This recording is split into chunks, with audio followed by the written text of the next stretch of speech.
comment déclencher la prospérité financière chez l'enfant de Dieu? gute rero umwana w'Imana ashobora kugira ubwo bushobozi bwo kwakira gutunga? La prospérité financière repose essentiellement sur une chose. Gutunga bigenda cyangwa se bishimikiye ku kintu kimwe gusa. Et cette chose s'appelle la libéralité. Icyo kintu ni ugutangana ubushake cyangwa Quelqu'un dit avec moi la libéralité. umutima ukunze, mubisubiremo, umutima ukunze. Quelqu'un dit encore avec moi la libéralité. umutima ukunze. Amen. Amen. Est-ce que l'enseignement bénit quelqu'un? Ese murumva muhabwa umugisha? Est-ce qu'on peut, amen, acclamer le Seigneur Ese si on est vraiment twakoma béni? amashyi menshi cyane niba twahawe umugisha? La libéralité, umutima ukunze c'est ce phénomène, ni iki kintu, cette grâce ni ubu buntu de parvenir au stade bushobora gutuma umuntu agera de foi. mu rwego rwo kwizera, Stade de foi mu rwego rwo kwizera où on est capable ahantu umuntu abashishwa de comprendre que gusobanukirwa tout ce que nous avons yuko ibyo afite byose est susceptible ari ibintu d'être donné à Dieu. bishobora kuba byasubizwa Imana. Tout. byose. Quand on est libéral, Iyo ugira umutima ukunze, on a la main leste.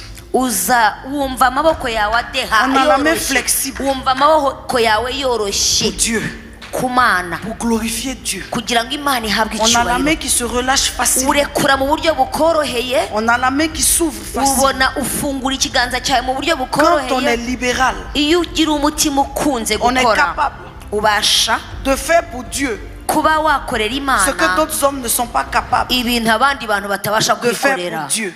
ngo batabasha Quand kuyikorera. on est libéral, Iyo utanga ufite umutima on sait ukunze, que tout ce que nous avons nous vient de Dieu. uba wuzi neza yuko ibyo ufite byose biva ku Mana. Romains chapitre 12 verset 8. Abaroma 12:8. Tout ce que nous avons nous vient de Dieu. Ibyo dufite byose biva ku Nous le Mana. reconnaissons comme l'auteur de notre bénédiction. Tubyemera yuko ari wowe utangije umugisha wacu Donc wose. soutenir son œuvre, Gukorera umurimo w'Imana no soutenir kuwushyigikira, le ministère, gushyigikira umurimo w'Imana, partager pour glorifier Dieu gutanga ibyacu kugira ngo Imana ihabwe ne peut icyubahiro, jamais être une difficulté. ntibishobora kuba ingorane kuri Mais chez twebwe. l'enfant de Dieu, Ariko ku mwana la w'Imana, clé de la prospérité, urufunguzo rwo c'est la guhirwa libéralité. ni ugutanga ufite umutima C'est la ukunze. capacité Ni ubushobozi ugira à recevoir de Dieu. ugira bwo kwakira Et à iby'Imana, donner pour Dieu. ariko ukanabirekurira Imana. Donc ce que Dieu va rendre prospère Ibyo rero Imana izagwiza mu ont buzima toujours été des gens bwawe à qui Dieu demande des choses bizaba iby'abantu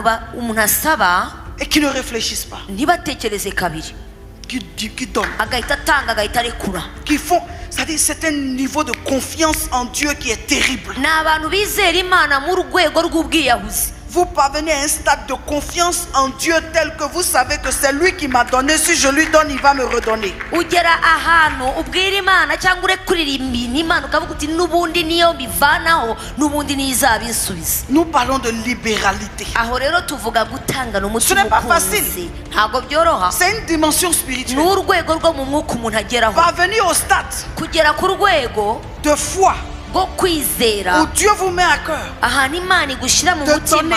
ngo utange, Vous avez vos besoins. wowe ukeneye. Les enfants sont là. Abana barahari, hari ibyo Le ukeneye, bailleur n'est pas encore venu. nyir'inzu ntaraza, Il y a des dépenses. hari ibintu ugomba kugura, Et vous entendez la voix de Dieu. maze ukumva ijwi ry'Imana rikubwiye ngo, Des fois dans votre cœur. ukabyumva mu mutima. Des fois à l'église. Rimwe na rimwe mu Des fois il y a un rusengero projet. cyangwa hari umushinga Et runaka, vous vous êtes interpellé. kandi wowe ukumva ni wowe uhamagawe, Automatiquement les pensées s'en vont maintenant dans les problèmes. ibitekerezo bikagenda bikajya mu bibazo. C'est pour ça qu'on a parlé des pensées. Niyo mpamvu twavuze ku Les pensées qui bitekerezo. viennent maintenant, Bya bitekerezo bihita bikuzamo, tu as telle chose à faire. hari icyo ugomba gukora, Les factures. hari Tu amafagitire, n'as pas encore payé l'eau. ntabwo urishyura umuriro, Le courant arrive. ntabwo urazana, On est le 6. kandi tu itariki esheshatu, L'école des enfants. kandi ishuri rigiye kuzana, Le chauffeur n'est pas payé. umushoferi ntabwo arahembwa, La servante n'est pas wa payée. mukozi nawe Tu n'as ntarahembwa, pas fait le marché du ntabwo mois. urahaha ngo ukore Tu dois stoke, voyager. ugomba no kujya mu rugendo. Donc les pensées qui viennent vous freinent. Bya bitekerezo bije bikaza bigashyiraho feri. Un homme libéral, Umuntu rero c'est ugira un umutima homme qui est ukunze muri capable we, de dompter ses pensées ni au umuntu ufata bénéfice de Dieu. ibitekerezo bye akabishyira ukabishyira ku murongo kugira ngo l'intérêt bikorere de Dieu imana passe d'abord. ugasanga iby'imana nibyo by'ibanze. C'est pas que les dépenses ne sont pas là. ntabwo ari uko ibyo kugura n'ibyo gukoresha amafaranga Mais il met birahari, dans son esprit, ariko abwira umutima we, mettez-moi de la sorte à l'épreuve. aravuga ngo nimungerageze Et vous mutyo, verrez. ngo mungerageze Si pour vous, ngo maze je murebe n'ouvre ko pas les écluses des cieux. ntazabafungurira Donc nous, ijuru. nos ressources, twebwe rero ibyacu, notre argent amafaranga yacu n'est pas que dans la banque. ntabwo aba muri banki. Nous, notre argent amafaranga yacu n'est pas que, n'est-ce pas, dans nos comptes. ntabwo ari mu makonti yacu. Nous avons un argent, dufite sinon amafaranga une provision. dufite qui est icyo surnaturel. twateguriwe, ariko ni amafaranga Et lorsque duhabwa mu nous buryo marchons tutazi. avec Dieu, iyo tugendanye Notre n'imana, argent ne vient pas que de la banque. ya mafaranga Ça ntituyavana ne muri banki vient pas gusa, que du salaire. nta nubwo ava ku mushahara Ça vient gusa, d'on ne sait où. aho ava ahantu tutazi Dieu natwe. libère dans le ciel. Imana irayazana mu Et les ijuru, portes s'ouvrent sur la maze terre. imiryango igafunguka hano Dieu ku isi. libère dans le ciel. Imana igafungura Les ijuru, opportunités s'ouvrent sur la amahirwe terre. agafungurwa ku isi. Je suis en train de déclarer à Ndimo quelqu'un, ndagira ngo mbwire tu vas umuntu, arriver à un stade ugiye kugera ku où ton rwego, salaire même ne va rien te dire. umushahara wawe nta kintu Tellement uzongera Dieu te kukubwira. bénit à gauche Imana izaguha et umugisha Dieu te iburyo, bénit à iguha droite. umugisha Tu vas ibumoso. monter dans une dimension. Uzazamuka mu rwego, Ton salaire même, tu n'auras rien à faire. umushahara wawe nta kintu Tellement Dieu uzakoraho. te bénit le matin Kuko Imana izaguha et Dieu te umugisha. bénit le soir. Imana ikaguha umugisha Tu ku vas manywa. arriver à un stade Uzagera ku où ton rwego, salaire même, umushahara tu n'auras pas wawe besoin de le toucher. utazawukenera Tellement cyane. Dieu va susciter Imana izazamura des abantu, bienfaiteurs, abantu des beza, donateurs, abantu des baguhareshe, aides de destinée. abantu Au baguha nom de Jésus, mu izina rya donne-moi Yesu. 3 amen. Bwira amen eshatu.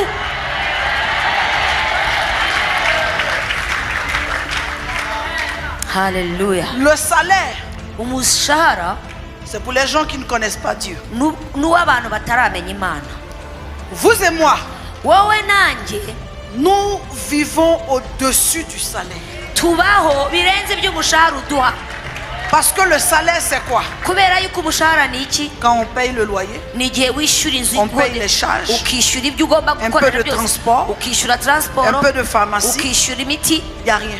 nta kindi. Des fois, ton propre salaire Hanyuma ugasanga ne umushahara te permet même pas wawe d'épargner. ntushobora no kwemera kuzigama Mais si vous igihumbi. regardez certaines personnes, Ariko wakwitegereza abantu bamwe ils na vivent bamwe sur les ailes de la grâce. babaho bakagenda ku mababa Parce que leur rythme de vie kubera yuko ubuzima n'est pas le bwabo rythme du salaire. ntabwo ubuzima bwabo bugendera ku Eux-mêmes, ils mushahara. s'asseyent. Baricara Ils bakibaza demandent, mais comment je vis? bakavuga ngo ariko mbaho nte burya Mon salaire, umushahara wanjye c'est-à-dire est peu. ni Mes muke, charges ibyo sont ntwara nombreuses. ibyo ntanga byose Mais ni je byinshi, vis. ariko ndacyabaho, Et puis j'avance. hanyuma nkanakomeza Je nkatera imbere vis. ndiho Et puis tout va bien. kandi ibintu bikagenda Ça neza. vient d'où? bivuye he? Ça vient de Dieu. bivuye ku Ça vient Mana, d'où? bivuye ku De la Mana. banque céleste. bivuye muri Ça banki vient y'ijuru, d'où? bivuye he? De l'alliance de la provision. bivuye ku gihango cyo L'alliance de la guhabwa, provision. igihango cyo Tu ne guhabwa. manqueras de rien. ntacyo uzabura, Tu ne manqueras de rien. ntacyo uzabura. L'Éternel est mon berger. Uwiteka ni we Je ne mubyeyi manquerai wanjye, de rien. ntacyo nzabura. Ce n'est pas question de salaire. Ntabwo ari umushahara. C'est question de je ne manquerai de Ahubwo rien. nibyo ngo ntacyo nzabura. Amen. Hallelujah. Lorsque nous vivons dans cette dimension, Iyo tuba muri urwo rwego, lorsque ces choses sont établies, iyo ibyo bintu bimaze kuba umuco, le dernier repas de la veuve de Sarepta ne nous affole pas. ntago ifunguro rya nyuma rya wa mupfakazi w'Isarepta bugira icyo bitubwira. Prophète Élie, Sibyo? c'est le dernier repas. Umuhanuzi Eliya, ibi nibyo nsigaranye Tu rwose. veux? Urabishaka? Prends. Fata. Il y a un Dieu Hari Imana qui est infiniment au-delà itanga Il y a un ibirenze Dieu cyane. Hari de la Imana provision divine. y'ibintu Je biva mu suis ijuru. marqué Jyewe ndaho, par l'alliance kandi ni mu de ne gihango manquer de rien. cy'uko ntacyo Je nzabura suis muri- marqué ndi umuntu wo par mu la gihango grâce kivuga ngo d'attirer. ngo nzakura Donc si tu ibinzaho. prends Nubifata, ce qui est en moi, bya bindi byanjye, l'Esprit de Dieu, umwuka la w'Imana, grâce de Dieu, ubuntu bw'Imana, la force imbaraga z'Imana attirer. biraza kugira ibyo Va binkururira, attirer. biraza icyo Va kugira icyo attirer. binkururira, biraza kugira icyo binkururira. Haleluya. je vais encourager quelqu'un. Hari umuntu nshaka gukomeza. Le Dieu que tu as Imana ufite est un pourvoyeur. ni Imana itanga. Il faut que tu t'en souviennes Icyo kintu ujye ukizirikana que le manque du matin ngo ibyo wabuze mu gitondo ne t'affole pas. ntibizajye bigutesha Que umutwe, le manque du midi, hanyuma na saa sita ne t'affole nubura pas. ntugate umutwe. aussi longtemps Igihe qu'il est cyose le Dieu de Somme 23, ari Imana yo muri Zaburi avant la 23, tombée de la nuit, mbere y'uko la bwira, portion de ce jour, iby'uwo tu la verras munsi venir. biraza Je ne sais pas kukugeraho. qui va envoyer. Ntabwo nzi uwakohereje, Je ne sais pas ça viendra de qui. sinzi ngo birava kuri nde, Mais nous marchons dans une ariko alliance. tugendera mu gihango, L'alliance de la provision. igihango cyo guhabwa. Hallelujah. Lorsque vous allez lire ce livre, vous allez nimugira amahirwe yo gusoma kino gitabo tomber sur le point de l'alliance de la provision. muzagera ahantu hari isezerano ryo J'aimerais dire à guhabwa. quelqu'un, hari umuntu nshaka kubwira, quand tu fais tes offrandes à l'église, iyo urimo utanga amaturo mu nzu il y'Imana ne faut pas que ce soit banal. ntibikabe ibintu byikuguye igitumo, Tu peux même pas savoir ce qui se passe. kuko ntabwo ujya umenya ikintu kiba Tu iyo urimo utura. actives une atmosphère de bienfaisance uba urimo urashyiraho isezerano ryo kugirirwa à cause de neza ce que tu es en train de faire ici. kubera ibyo urimo urazana ahangaha. Un de tes enfants se retrouve coincé quelque part. abana bawe bakaba bagoswe ahantu Un runaka, inconnu vient l'aider. hanyuma umuntu utazwi akaza Ton frère kubafasha. se retrouve quelque part. mwene so akaba ari ahantu utazi, Un inconnu vient l'aider. umuntu utazwi akaza Qui est cet kumutabara. inconnu? ninde uwo muntu C'est utazwi? quelqu'un à qui ni wa le wundi Dieu de l'alliance de la provision Imana yawe a y'isezerano donné ryo des kuguha ordres. ihe Il dit, igitegeko va l'aider. akavuga ngo genda ufashe Va aider uriya, son frère. genda ufashe mwene Va aider se, sa genda sœur. ufashe umwana we. D'où est venue la nourriture? uwo muntu usi ibyo biryo byari Chez la bivuye veuve de Sarepta. kwa wa wundi w'umupfakazi byavaga he? Dieu de y'Imana l'alliance y'isezerano de la provision. ryo guhabwa. Quand tu es libéral, wowe iyo tu utanga ufite actives umutima cette ukunze clause. udana Tu te uzana lèves iyo avec rien. sezerano, uvuka ntacyo avant la ufite, tombée de la nuit, hanyuma bwajya tu te kwira retrouves avec un peu. ugasanga ufite Tu bike, te lèves avec un peu. ukabyuka ufite bike, Avant le lendemain, hanyuma mbere tu te y'ejo retrouves avec beaucoup. ugasanga ufite La ibisaga. plupart des gens abenshi rero qui ont la main libérale, bafite gutanga mu ne buryo manquent bworoshye jamais. ntibajya babura, ils ne manquent ntacyo jamais. babura, Ils ne manquent ntacyo jamais. bakena. Il y a un Dieu dans les cieux hari Imana mu qui connaît ijuru leurs mains. izi Quand amaboko leurs mains se yabo, vident, iyo amaboko yawe il nta kirimo ajoute. ikora ibishoboka Quand leurs mains se ikohereza, vident, iyo amaboko yawe nta il kirimo ajoute. yohereza Quand leurs mains ikintu, se vident, iyo amaboko yawe nta kintu il kirimo ajoute. yoherezamo ikintu. Amen.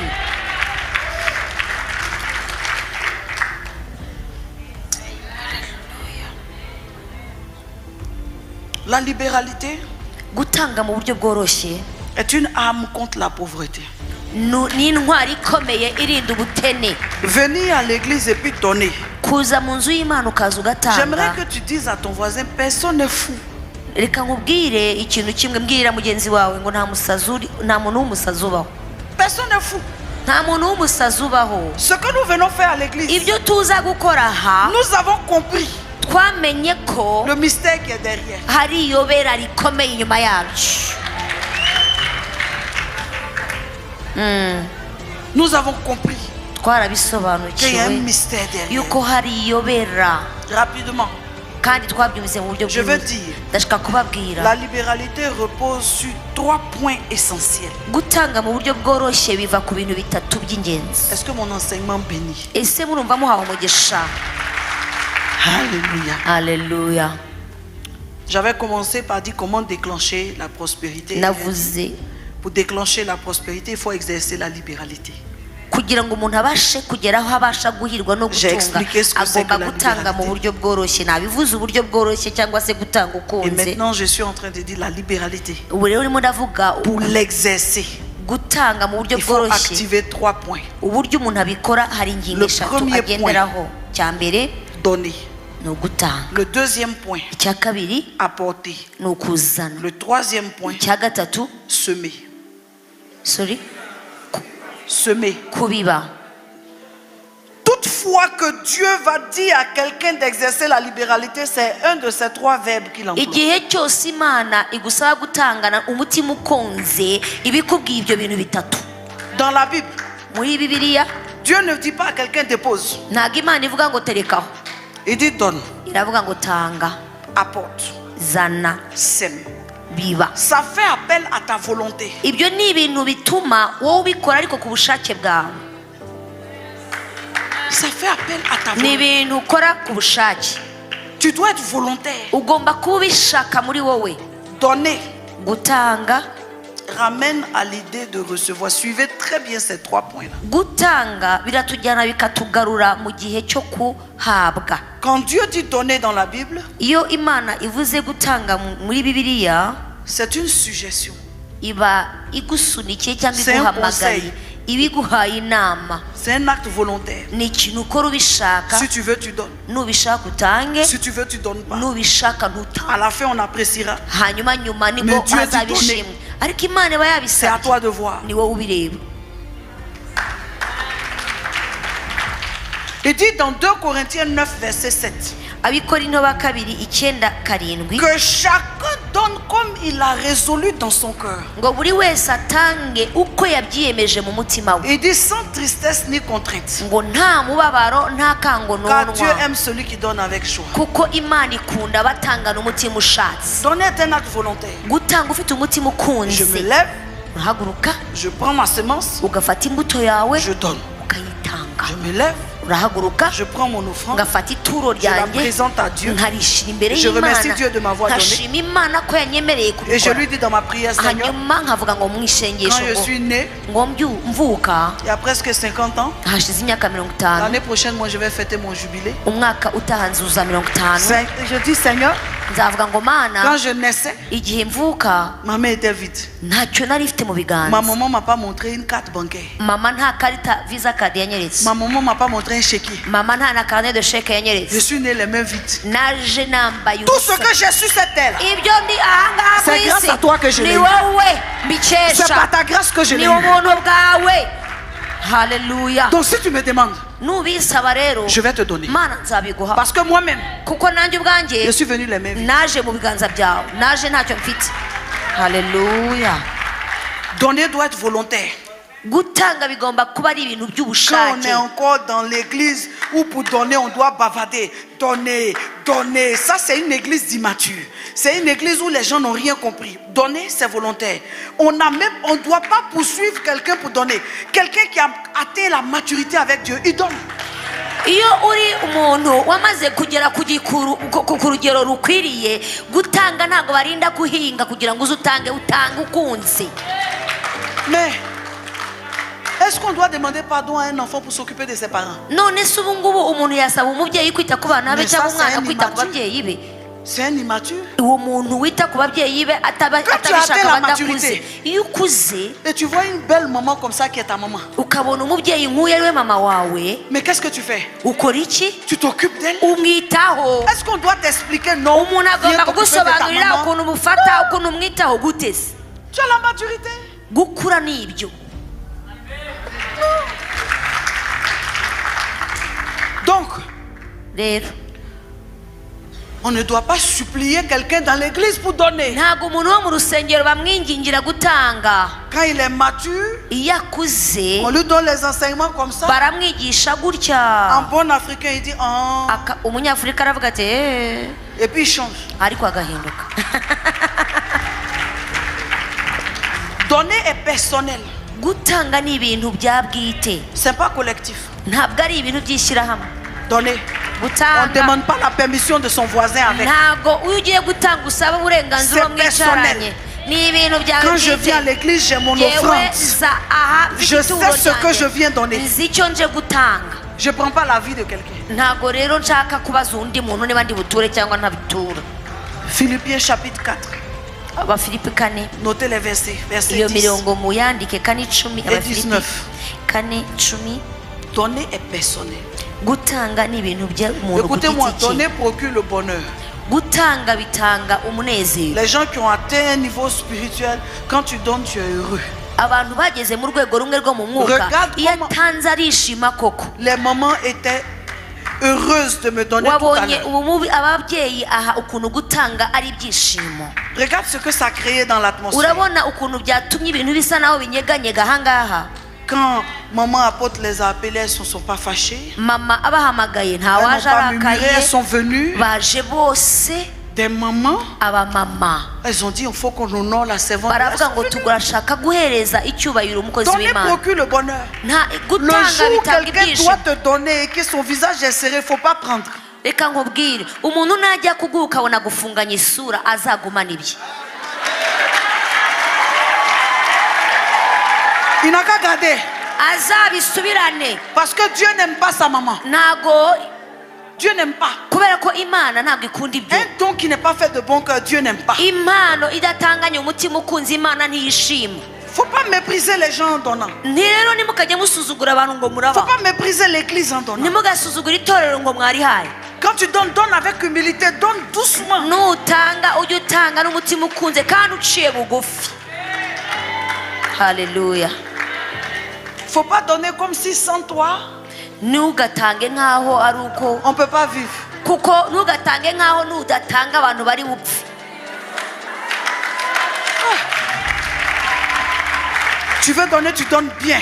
Niba ushaka gutanga Avec amour tanga n'urukundo et avec joie. kandi utanga n'ibyishimo. Toi-même, tu es plus joyeux que celui qui reçoit. ubundi wowe bakagombye kuba unishimye kurusha ugiye guha. Toi-même qui donnes. wowe utanga Parce que tu es content de faire du bien et ça va kuko plaire à Dieu. uranezerewe ko hari undi ugiye kunezeza mu buzima bwawe. Acte 20, 35.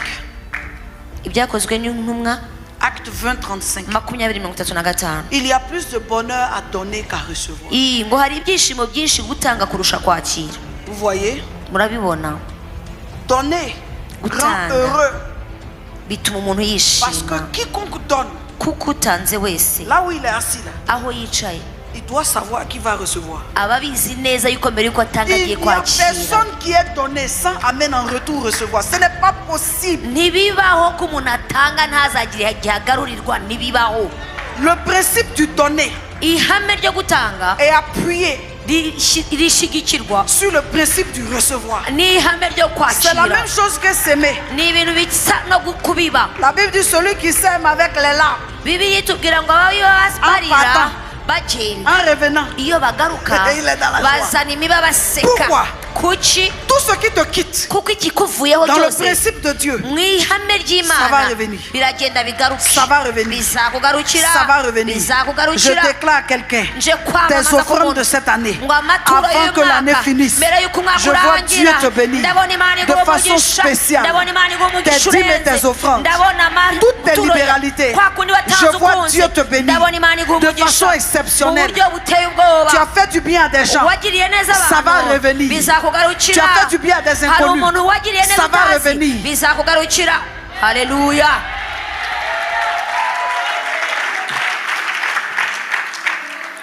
Alléluia. Haleluya. Deuxièmement, icya kabiri dans la libéralité, mu gutanga ukunze c'est apporter. ni ukugera ni ukuzana. Il y a trois choses que Dieu dit quand il veut nous bousculer pour faire une libéralité. Il dit donner ou alors il dit apporter. hari ikintu Imana igikora igira ngo idukangure cyangwa idusunikire kugira ngo nayo igire ikidukorera. Iravuga ngo nimuzane. Il va dire apporter à la maison du trésor ngo nimuzane mu nzu y'Uwiteka. vos dîmes, muzane y'ububiko, muzane amaturo yanyu n'ibyacumi byanyu. apporter muzane ramène à l'idée d'obéir.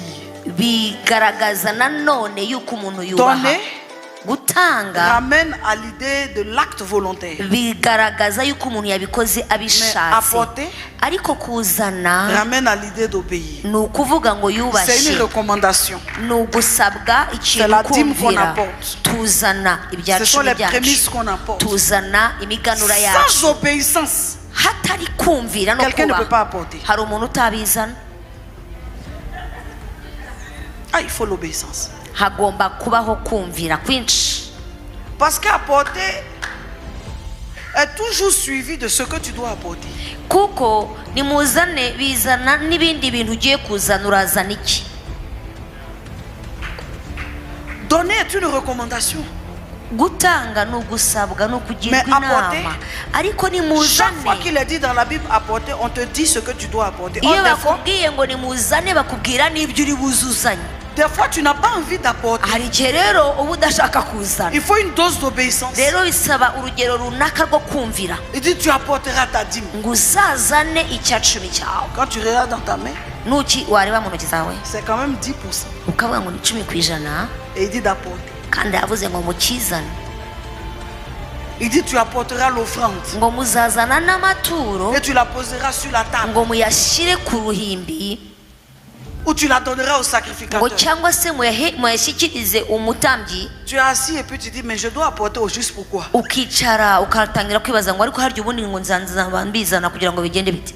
Apporter. kuzana. Frère, kuzana. les gens que vous voyez qui n'apportent pas, abantu rero mubona batazana c'est pas de leur faute. ntabwo amakosa ari ayabo. L'obéissance, kumvira biriya nabyo ntabwo ari ibintu ils ne l'ont byoroshye. pas. ntabwo babifite. Donner est lié à ce que tu veux ou tu ne veux pas. gutanga uzana icyo utanga icyo ushaka Mais kandi apporter ukabikora est lié à ubishaka. ce que Dieu veut. ariko noneho kuzana birebana n'ibyo Imana yishaka. Quand Dieu te dit d'apporter, il sait ce qu'il veut. Il dit Imana iyo apporte, ikubwiye ngo apporte-moi. nimunzanire ibizi ibyo muyizanira. Et la chose que tu dois apporter, des fois, te tient encore à cœur. kandi cyane cyane igihe ikubwiye ngo munzanire icyo kintu kiba kigufashe ku mutima nawe. Marcher avec Dieu n'est pas facile. kugendana n'Imana ntabwo byoroha. Quelqu'un qui a déjà tout, mais il veut pour moi. umuntu ufite ibintu byose ariko arashaka ibyangera. Alléluia. Haleluya. Apporter kuzana à la maison du trésor. kuzana mu Tu bubiko apporteras. bw'Imana uzazana Et tu déposeras. kandi uzashyikiriza Sur cyangwa l'autel. uzashyira ku gicaniro. Donc non seulement tu apportes ta chose, mais il te dit encore où tu dois mettre. urazana ibyawe kandi naho ubishyira yahagutegetse. Quel Dieu. mbega Imana. Mais voici des choses qui cachent des mystères. ariko ibi nanone nibyo bihisha amayobera. Il finit de dire apporter, aravuga ngo nimuzane virgule, agashyiraho et akitso vous verrez. ngo muzabona.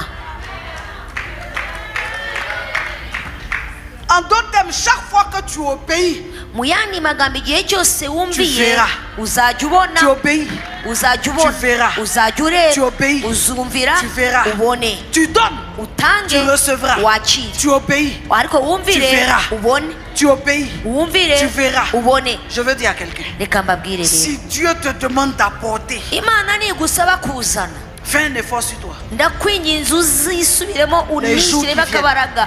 umunsi uzabikora, Les semaines qui viennent, iminsi izakurikiraho, les saisons qui viennent, ibihe bizakurikiraho, il est impossible ntabwo bishoboka que tu ne vois pas. yuko utabona. Parfois tu es assis hari igihe uba wicaye et le Seigneur te parle umwami akakuganiriza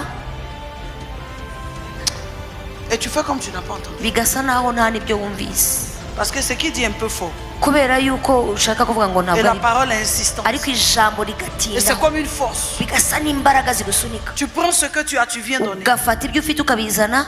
Il y a une bénédiction qui est derrière, hari umugisha qui uri inyuma était y'ibyo bintu retenue. wari washakaga Si tu gufata. n'avais pas posé ce tac, iyo utaza kubikora tu n'allais pas voir. ntacyo wari kuzabona. Mais sur ton obéissance, ariko niwumvira Deutéronome 28, mu gutegeka kwa 2:28 14. kuva ku murongo wa mbere kugera kwa 14 ngo niwumvira nukurikiza tu vois, uzabona. Amen. tu vois. uzabona. Troisième et dernière clause pour ce soir. icya gatatu ari nacyo nsoreza kuri uyu mugoroba. Et je veux donner un verset important dans apporter là. Acte 4, verset 34. ibyakozwe n'intumwa 4:34. Car il n'y avait parmi eux aucun indigent. Tous ceux qui possédaient des champs ou des maisons les vendaient, apportaient le prix de ce qu'ils avaient vendu. Tu vois, kuko muri bo nta bakene babagamo, ibyo bagiraga barabiguraga bakabisangira. nta mukene wabaga muri bo. apporter est soutenu par une exigence de Dieu. kuzana bigira ikindi kintu Imana isabwa ko bibiherekeza. Pour terminer ce soir, parlons de semer. hanyuma reka tuvuge kubiba rero. Semer, kubiba semer, kubiba semer, kubiba semer. kubiba En fait, ça, c'est une chose qui est très, très pertinente. ni ikintu cy'ingenzi cyane.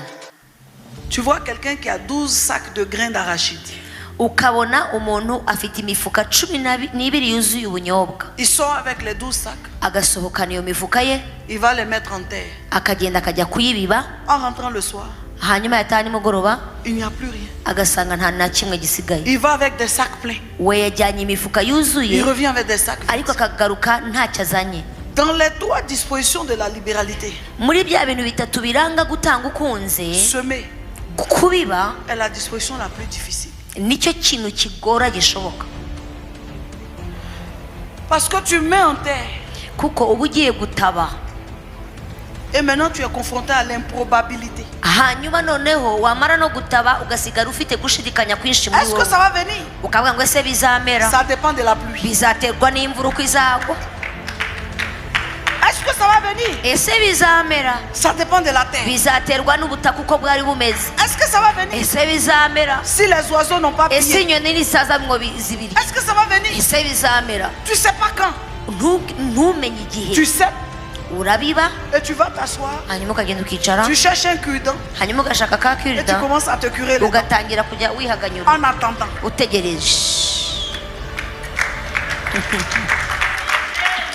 Dis-moi amen. Ngira amena cyane. Suivez-moi très bien. Munkurikire. Semer fait appel à la patience du chrétien. Kubiba bituma umuntu amenya umukristo kwihangana kwe gushyirwa mu bikorwa. 1. Cya mbere, Tu sais pas quand ça va venir. ntuzi igihe bizahabera. 2. Cya kabiri, Tu sais pas si ça va venir. nta nubwo uzi niba bizaza. 3. Cya gatatu, Tu sais pas comment ça va venir. nta nubwo uzi uburyo bizazamo. Mais quelqu'un crie la foi. Ariko umuntu uvuge ngo kwizera. Kwizera. Ra. La foi. Kwizera. Si un homme n'est pas un homme de foi, Iyo umuntu atari umuntu wo kwizera il a fait ses récoltes, kugira ngo yumve ko il ne peut azasarura, pas aller les mettre en terre. nta nubwo ashobora kujya kubiba na rimwe. C'est la foi qui fait Kwizera niko gutuma ajya que kubiba, tu t'en vas déposer tes semences en terre ku buryo ugenda ukabiba et tu te imbuto retournes zawe aller attendre hanyuma ugasubira muri ugategereza le igihe jour où bize. Dieu voudra te les redonner. Umunsi azashaka kugusubiza ibyawe umwami. Ça c'est la foi. Uko kwizera niko gutegerezesha. Or, Ariko pour devenir quelqu'un que Dieu bénit, kugira ngo uhinduke umuntu Imana Financièrement, y'umugisha mu buryo bw'amafaranga, tu vas devoir donner, bizasaba kutanga, tu vas devoir apporter. bizasaba Mais kuzana. des fois, Ariko rimwe Dieu na va te dire rimwe de semer. Imana izakubwira ngo biba.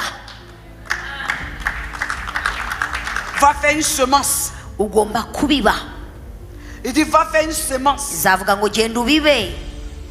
Et semer là, c'est la foi. Aha rero ni ukwizera. La Aha ni foi. ukwizera. Seigneur, qu'est-ce que j'ai fait? Mana nabigenza nte? Tu me dis d'aller faire une semence. Uravuze ngo ngende mbibe. Semence. Mbibe. J'ai fait quoi? Ndakora iki? Semence. Kubiba. Mais laisse-moi te dire qu'il n'y a pas de moisson sans semence. Ariko reka nkubwire yuko gusarura bitabaho utarabibye. L'effort que tu fournis est une semence. Imbaraga utanga ni imbuto uri mutanga. Uri kubiba. La vie nous exige des semences. Étudier, aller à l'école, c'est une semence. Qu'est-ce que tu vas moissonner? Tu vas moissonner le travail demain, n'est-ce pas? Ubuzima bubayeho ari ukubiba, igihe cyose tuba mu kubiba. Iyo ujya kwiga kugira ngo uzasarure Le mari akazi. va avec sa femme. Umugabo atwara umugore we Il laisse une semence. hanyuma akamusigamo imbuto. Il ne la verra plus. Iyo mbuto niyongere La kumenya semence est dans le ibyayo, sein de maman. hanyuma ni imbuto ikaba mu nda y'umubyeyi. Ça va venir comment? Hanyuma se bizaza bite? Coup. Kubiba. Potelé. Hanyuma ukarinda. Il ne sait pas. Ntabwo abizi Comment sera ce bébé? bizagenda bita umwana Mais lui, il laisse yabibye. la semence. Ariko we yasize Et puis imbuto par la ahantu. foi, Hanyuma kubwo kwizera il attend. agategereza. 29 mois. Hanyuma nyuma y'amezi Il y a des 9 bébés qui ne viennent pas. bebe akazaza. Il vient à 10 mois, 11 mois. Hari n'igihe aza nyuma par la y'amezi foi, 10, ariko kubwo kwizera Il attend. Il arategereza. sait que si j'ai mis ma semence là, Aravuga ati niba narasize imbuto quel hariya, que soit le temps, kandi uko byagenda 7 kose, mois o, hari igihe 8 kiza mois o, w'amezi 9 umunani, mois o, 9, 10 mois o, 10 un nabwo jour, umunsi umwe la semence là, yambutse ça va sortir. imbuto Tu moissonnes un none arbre. ubonye umwana